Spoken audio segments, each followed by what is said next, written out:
बघा,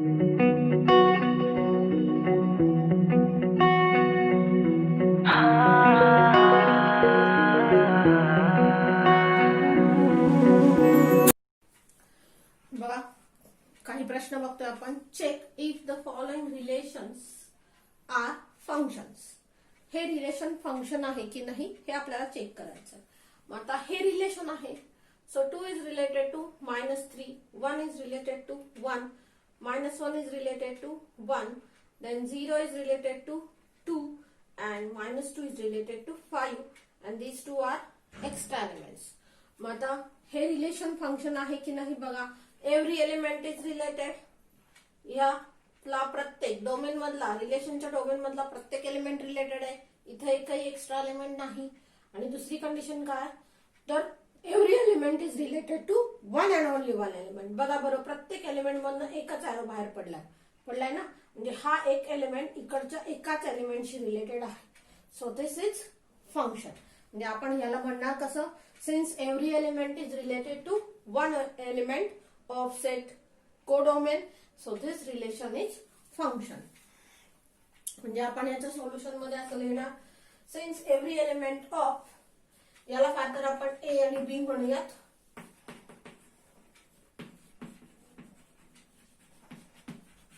of set A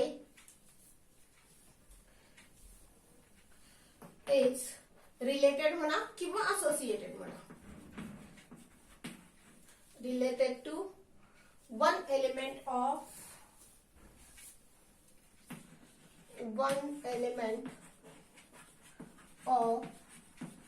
set B. Therefore, this relation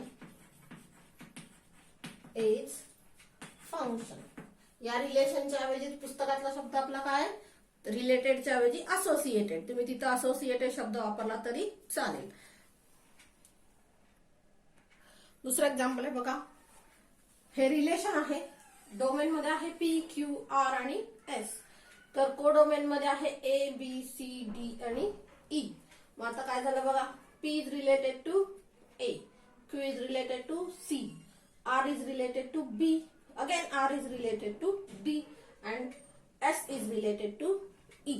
आता यात काय झालं, हा R जो आहे हा R इकडं दोन एलिमेंटशी रिलेटेड झाला. इकडचे सगळे एलिमेंट रिलेटेड आहेत बघा, पण सेकंड कंडिशन जी आहे की related to, associated to exactly one element. तर इथं तसं होत नाही, त्यामुळे हे रिलेशन फंक्शन नाही. म्हणजे आपण काय म्हणणार, since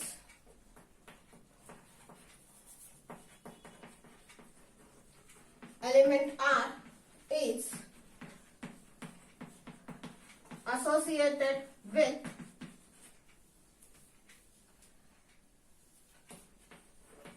two elements B and D of set B. Therefore, this relation is not function. त्यामुळे हे रिलेशन फंक्शन नाही.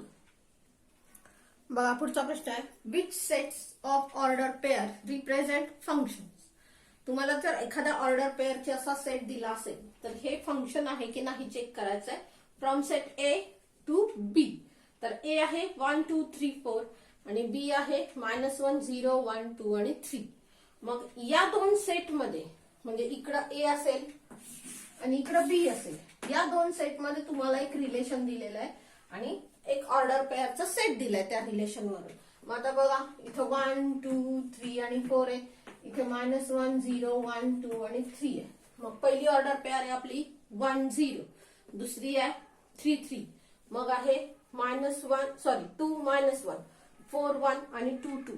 मग आता ही ऑर्डर पेअर जर एरो डायग्राम मध्ये काढायची झाली तर 1 0 म्हणजे हा एरो आहे, 3 3 म्हणजे हा एरो आहे, 2 -1 म्हणजे हा एरो आहे, 4 1 म्हणजे हा एरो आहे आणि 2 2 म्हणजे इकडा एरो आला. मग आता बघा, एरो डायग्राम वरून आपल्याला लगेच कळतंय की इकडचा 2 जो आहे तो इकडं दोन एलिमेंटशी रिलेटेड झालाय, म्हणजे हे रिलेशन फंक्शन नाहीये.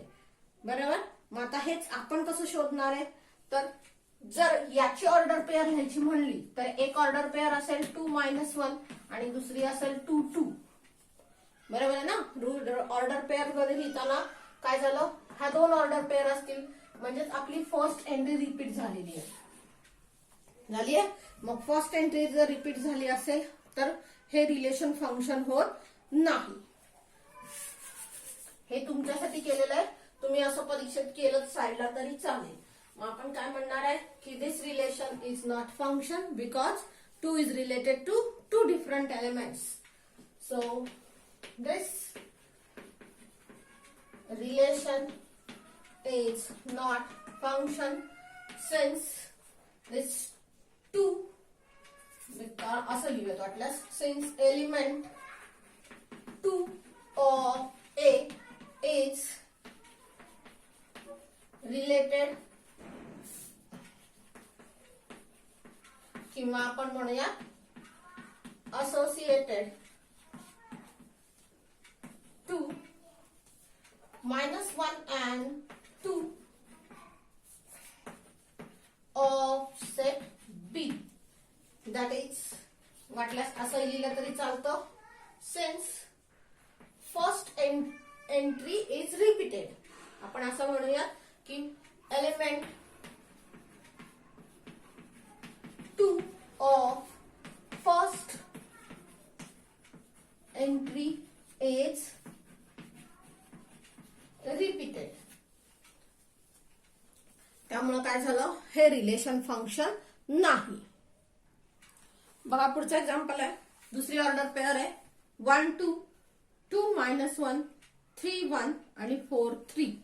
मग आता बघा, हा सेट ए असेल आणि हा सेट बी असेल. 1 2 3 4 आहे इकडं, -1 0 1 2 आणि 3 आहे.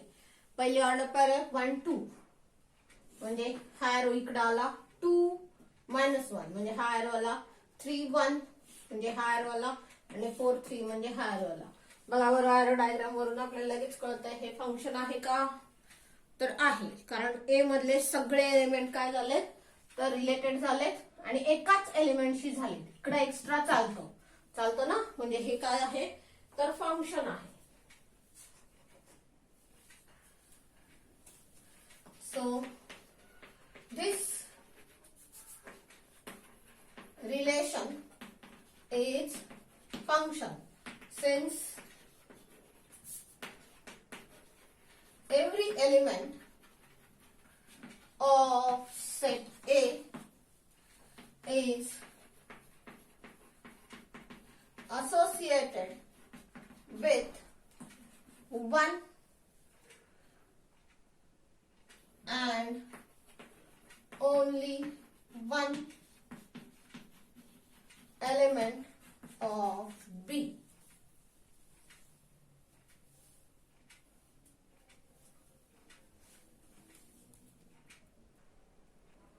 बघा पुढचा प्रश्न आहे, check if the relation given by the equation represents y as a function of x.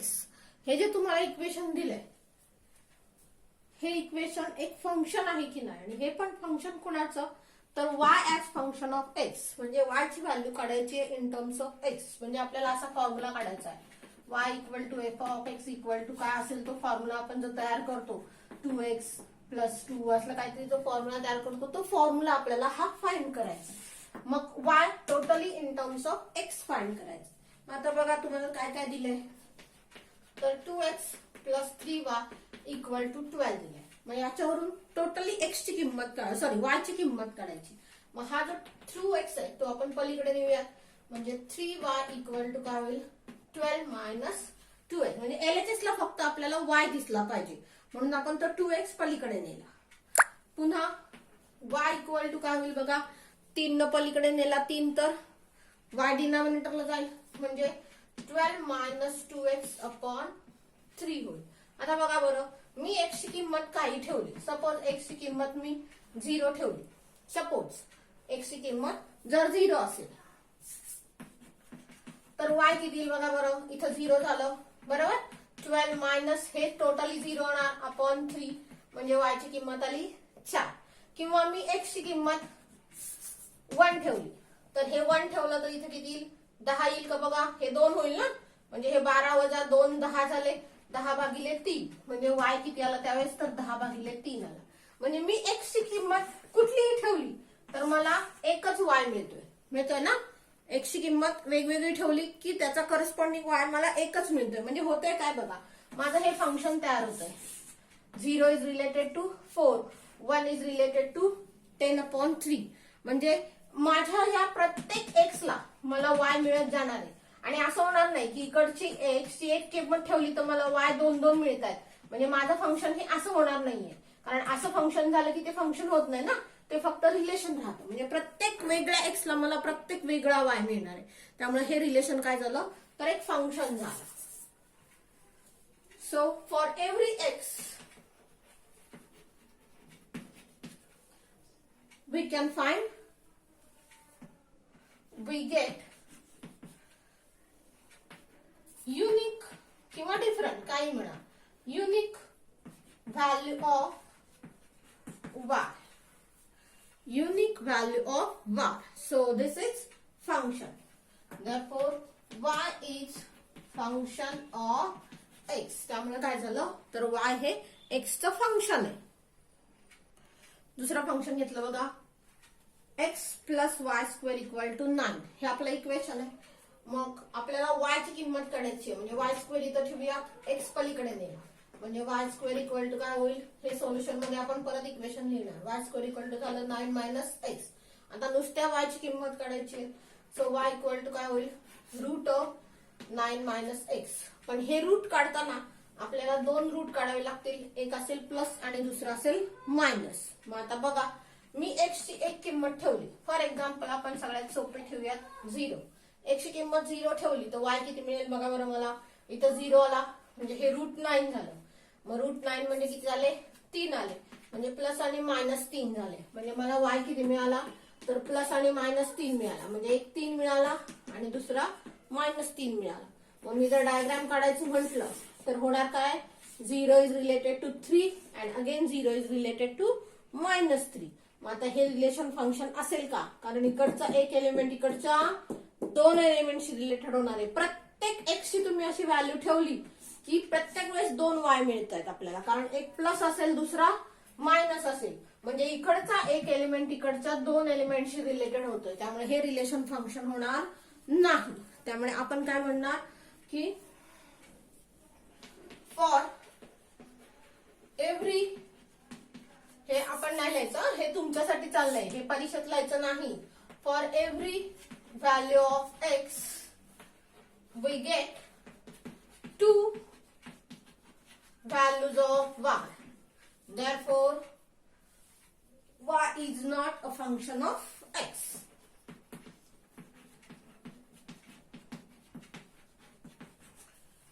हे x चं फंक्शन नाही.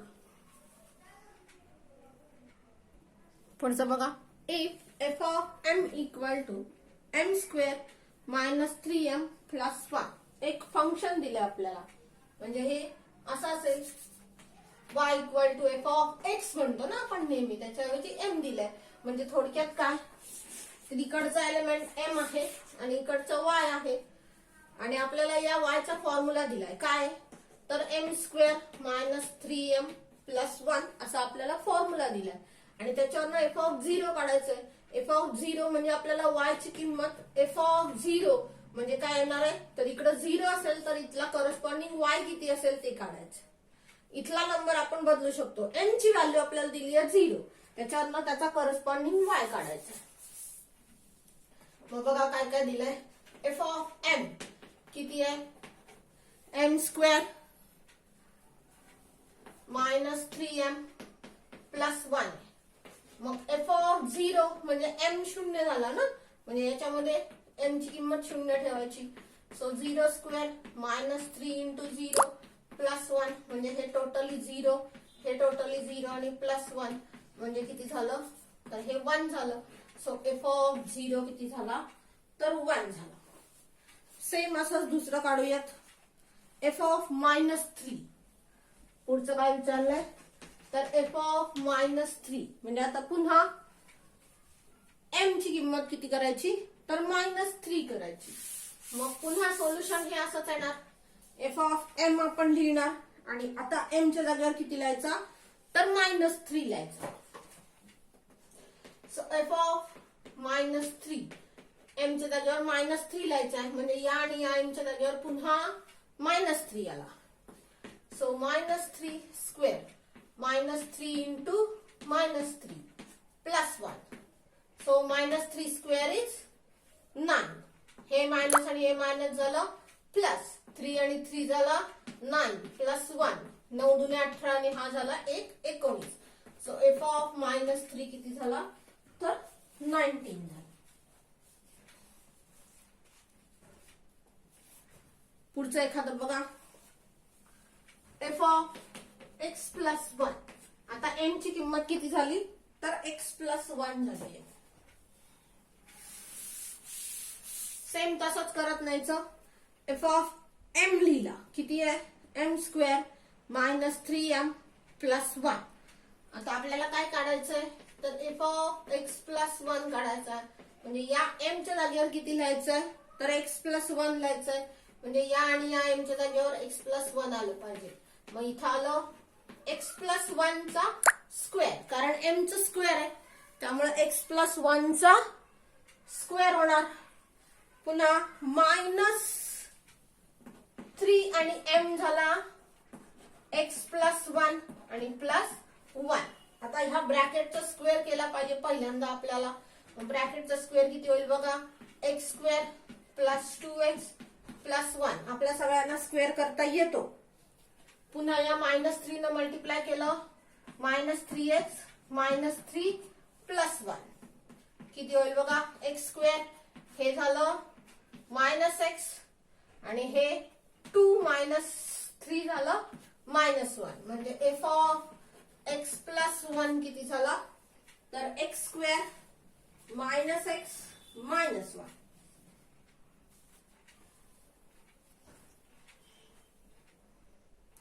पुढचा प्रश्न आहे बघा. Find x if g of x equal to 0 where g of x equal to 5x minus 6 upon 7.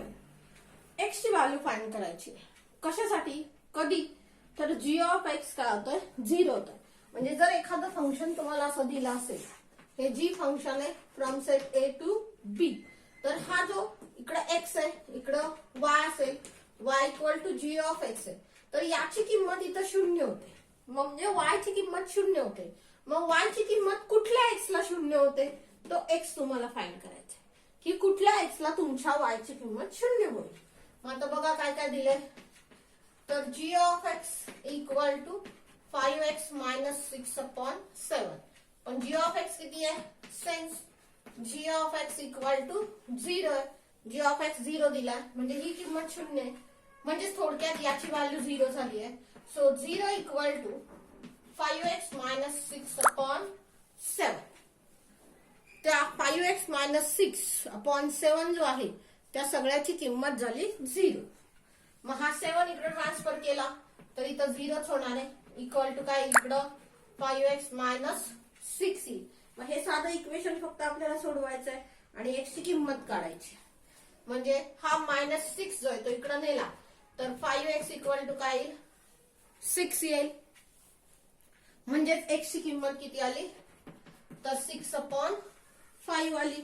या 6 upon 5 या किमतीला काय झालं तर तुमच्या y ची किंमत म्हणजे तुमच्या g of x ची किंमत 0 आली. So therefore x equal to 6 upon 5. पुढचा दुसरा प्रश्न बघा. तसलाच प्रश्न आहे फक्त फंक्शन बदललं. x ची किंमत काढायची आहे की जेव्हा तुमचा g of x 0 असेल. फक्त g of x काय दिला 6x square plus 2 sorry 6x square plus x minus 2. मग आता दिलंय काय काय त्याच्यावरून आपण x काढूया. So since g of x equal to 6x square plus x minus 2 since g of x किती झाला 0 झाला म्हणजेच काय झालं तर याची किंमत 0 झाली आहे. So 0 equal to 6x square plus x minus 2. थोडंसं उलटा करून लिहूया 6x square plus x minus 2 equal to 0. काय आहे तर एक क्वाड्रॅटिक इक्वेशन आहे, म्हणजे याचे फॅक्टर पडले पाहिजेत. मग याचे फॅक्टर कसे पडतील बघा. गुणाकार पाहिजे -12 आणि बेरीज पाहिजे +1. मग किती होईल? 4 - 3 होईल का बघा. 4 - 3 गुणाकार झाला -12, बेरीज झाली +1. म्हणजे इथं झालं 6x² + 4x - 3x - 2 = 0. यातून कॉमन काय निघेल? तर 2x निघेल. ब्रॅकेट मध्ये राहिला 3x + 2. यातून मायनस कॉमन निघाला, म्हणजे -1 कॉमन निघाला. 3x + 2 = 0. म्हणजे एक ब्रॅकेट आला 3x + 2 आणि दुसरा आला 2x - 1 = 0. x च्या किमती काढायच्यात. मग या दोन ब्रॅकेटचा गुणाकार 0 आहे, म्हणजे एक तर पहिला ब्रॅकेट 0 असेल किंवा दुसरा ब्रॅकेट 0 असेल. सो कसं लिहिणार आपण? 3x + 2 = 0 or 2x - 1 = 0. So 3x = -2 or 2x = 1. So x = -2/3 or x = 1/2. या तुमच्या x च्या दोन किमती आल्या.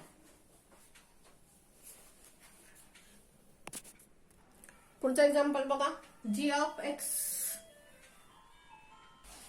पुढचा एक्झाम्पल आहे बघा. g(x) = x³ - 2x² - 5x + 6. मग आता हे g(x) 0 करणारा x फाइंड करायचा. आता हे तुमचं x चा घातांक जास्तीत जास्त 3 आहे बघा. याचे फॅक्टर पाडले पाहिजेत आपल्याला. मग सोल्युशन मध्ये काय येणार? So g(x) = x³ - 2x² - 5x + 6. Now since g(x) = 0, therefore काय झालं? तर या सगळ्या एक्सप्रेशनची किंमत 0 झाली. So x³ - 2x² - 5x + 6 = 0. आता याचे फॅक्टर पाडायचे. याचे फॅक्टर आपल्याला सिंथेटिक डिव्हिजननीच काढले पाहिजे. सो बाय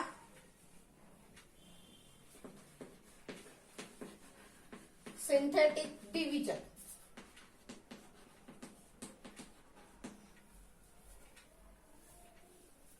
मग सिंथेटिक डिव्हिजन याचे फॅक्टर कसे पडतील बघा. तर प्रत्येकाचा कोएफिशियंट घ्यायचा. याचा 1, मग -2, मग -5 आणि +6. आता जर फॅक्टर याचा एक फॅक्टर x - 1 असेल तर आपण इथं 1 लिहितो. आठवतं ना तुमची सिंथेटिक डिव्हिजन? याचा फॅक्टर x - 1 असेल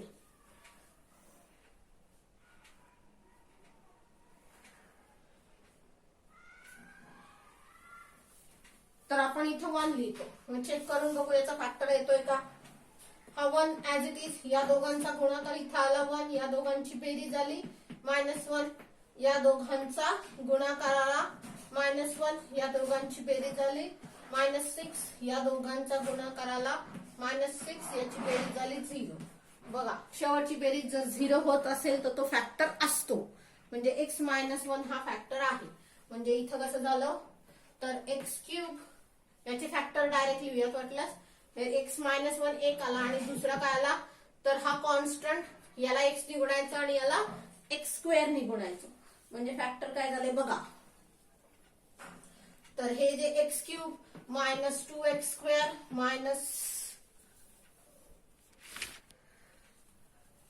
5x + 6 = 0 आहे. याचा फॅक्टर एक पडला x - 1, दुसरा आला x² - 6 =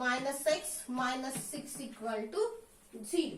आणि मग त्या दुसऱ्याचे फॅक्टर सहज पडतील बघा. गुणाकार पाहिजे -6 आणि बेरीज पाहिजे -1. मग -6 आणि बेरीज -1 म्हणजे -3 + 2 पडले बघा. म्हणजे इथं किती आलं? तर x - 1 एक आला x - 3 आणि x + 2 = 0. मग नेहमीप्रमाणे करायचं. पहिला ब्रॅकेट 0 किंवा दुसरा किंवा तिसरा bracket 0.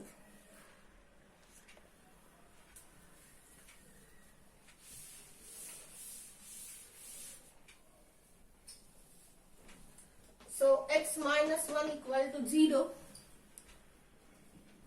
or x minus 3 equal to 0 or x plus 2 equal to 0.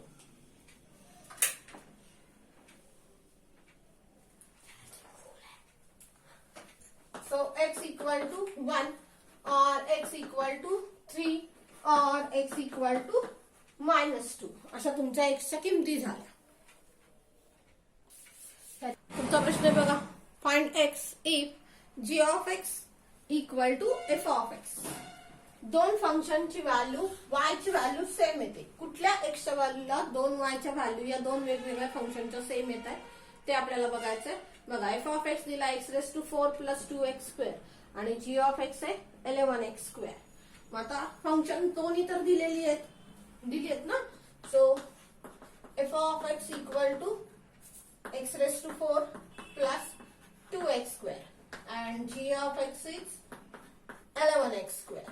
आता दिलंय काय, since f of x equal to g of x म्हणजे काय झालं तर x⁴ plus 2x square equal to आलं 11x square.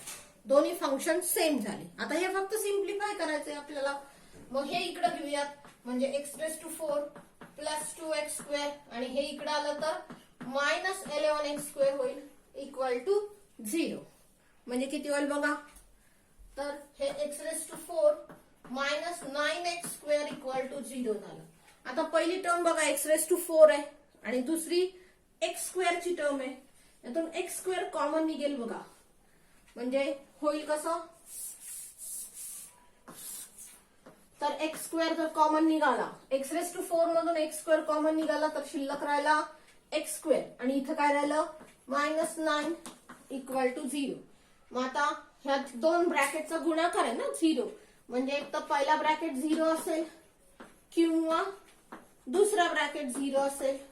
मग x स्क्वेअर 0 असेल तर x किती असेल बघा, x स्क्वेअर 0 असेल तर x पण 0 असेल. और इकडे x स्क्वेअर किती होईल 9 होईल, म्हणजे x किती होईल तर प्लस आणि -3 होईल. म्हणजे x च्या तीन किमती आपल्याला अशा मिळाल्या, 0 किंवा +-3. या सगळ्या किमतीला काय झालं तर तुमचा f of x आणि g of x जो आहे तो सेम आहे. तर हे काही आपण प्रश्न बघितलेत फंक्शन वरचे.